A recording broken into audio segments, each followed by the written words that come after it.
एक बार की बात है, एक जंगल में किसी पेड़ पर कौवे का एक जोड़ा रहा करता था। वो दोनों खुशी खुशी उस पेड़ पर जीवन बसर कर रहे थे। एक दिन उसकी इस खुशी को एक सांप की नज़र लग गई। जिस पेड़ पर कौवों का घोंसला था, उस पेड़ के नीचे बने बिल में सांप रहने लगा था।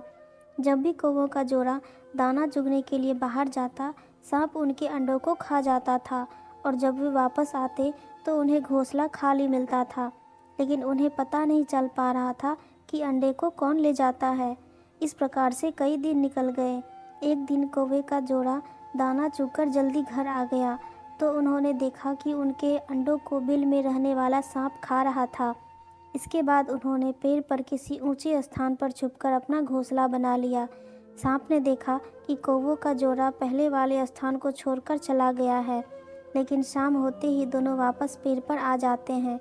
इस प्रकार कई दिन निकल गए। कौवा के अंडों में से बच्चे बाहर निकल आए और वो बड़े होने लगे। एक दिन सांप को उनके नए घोंसले का पता चल गया और वह कौवे के जाने का इंतजार करने लगा। जैसे कौवे घोंसला छोड़कर गए, सांप उनके घोंसले की ओर बढ़ने लगा, लेकिन किसी कारण से कौवों का जोड़ा वापस पेड़ की ओर लौटने लगा। उन्होंने दूर से ही सांप को उनके घोंसले की ओर जाता देख लिया और जल्दी से वहां पहुंचकर अपने बच्चों को पेड़ की ओट में छुपा दिया।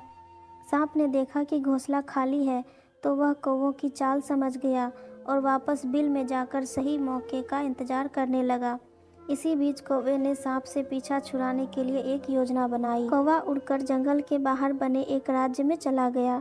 वहाँ एक सुंदर महल था। महल में राजकुमारी अपनी सहेलियों के साथ खेल रही थी। कौवा उसके गले में से मोतियों का हार लेकर उड़ गया।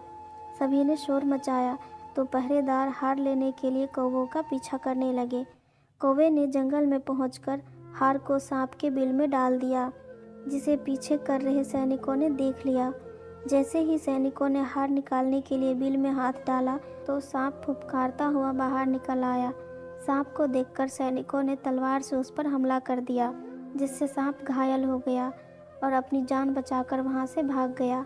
सांप के जाने के बाद कौवा अपने परिवार के साथ खुशी खुशी रहने लगा। शिक्षा: कभी भी निर्बल का फायदा नहीं उठाना चाहिए, साथ ही मुसीबत में समझदारी से काम लेना चाहिए।